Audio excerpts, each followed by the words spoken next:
Hello and welcome to Capstone Consulting's very first YouTube video.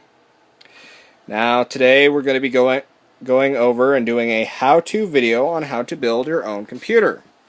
Now, the computer that we are building is for business application, but the steps are generally all the same.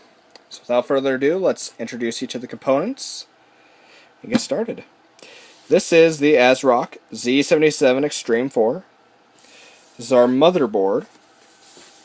Our processor is the Intel Core i5. Now, when choosing components, you are either going to choose your motherboard first or your processor first. Processor determines the pin set. Motherboard determines the form factor. But each motherboard has a specific pin set that it can accept. So then, we either choose your processor or your motherboard. If you have a specific case you want that has a specific form factor, look at your motherboard first, then find a processor that's compatible.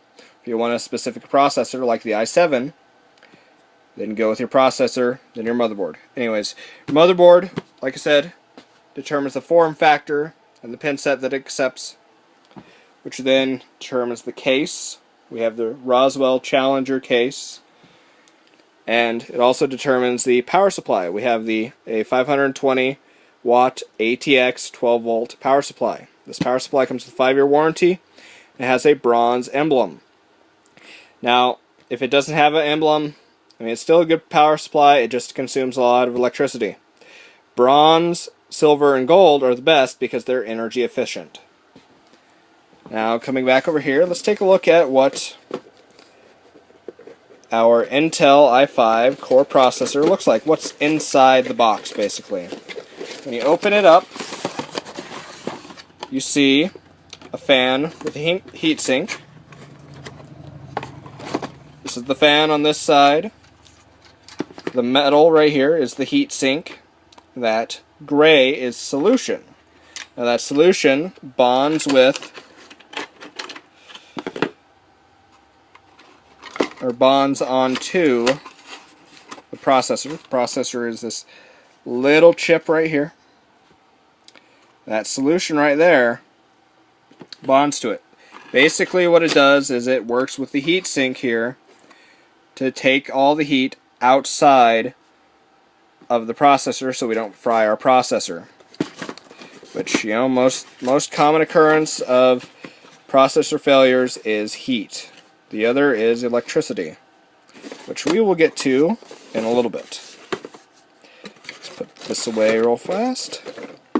Let's take a look at our motherboard. Inside the motherboard box we have our system setup guide and quick installation guide, and of course our drivers, which is basically the software that lets the processor and the operating system and the motherboard communicate with each other, and every little thing that you plug into them.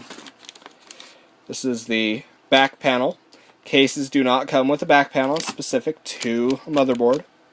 These are your SATA cables, which connect to your DVD players, your hard drives, etc. Then this is the motherboard. Inside of its pretty little anti-static bag.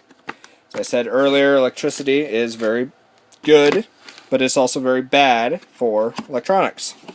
Static electricity in particular can fry electronics. Your body houses a lot of static electricity. Now this right here is our Asus DVD RW. Basically it means you can read and write DVDs and CDs. Another name for writing is burning. This is our hard drive. We actually have two of them. They are twins. It means they have the same serial number. They're both 1 terabyte. We are going to mirror them, so if one fails, the other one can pick up and give us time to replace it without losing all the information on it. The RAM that we are using is G-Skill Ripjaws Gaming Series. We have 8 gigs of RAM, separated into two 4 gig modules. Alright, I went over the power supply. we're also going to be using a USB internal all-in-one card reader by Roswell. Now this is basically your SD cards and such, and an extra USB port. It uses a lot of electricity, so again, I have 520 just to make sure we're okay. Software we're going to be using is Microsoft Windows 7 Pro Edition. Now we're using Windows 7 just because it's more business friendly.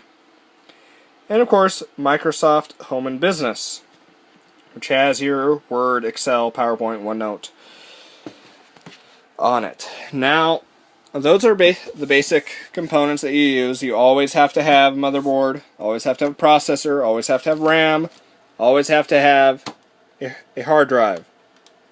Technically, you don't have to have a disk drive. It'll be a little hard to put your software on it, but you don't have to have one. You always need a case. It doesn't necessarily have to be one of these cases.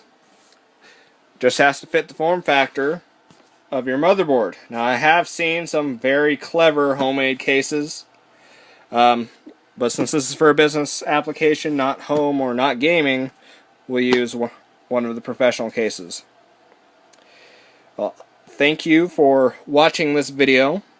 In our next video, we're actually going to be putting all these components inside the machine, and I'll be showing you how to do it safely. Till then, I ask that you leave a comment, maybe like us, subscribe. We're going to be uploading videos, how-to videos. We also do a blog on our website at www.capstonegj.com. And we do a newsletter. So if you're interested in that, we would definitely appreciate you stopping by and taking a look at us. Once again, this is Brandon Kilpack, Capstone Consulting. Thank you and have a wonderful day.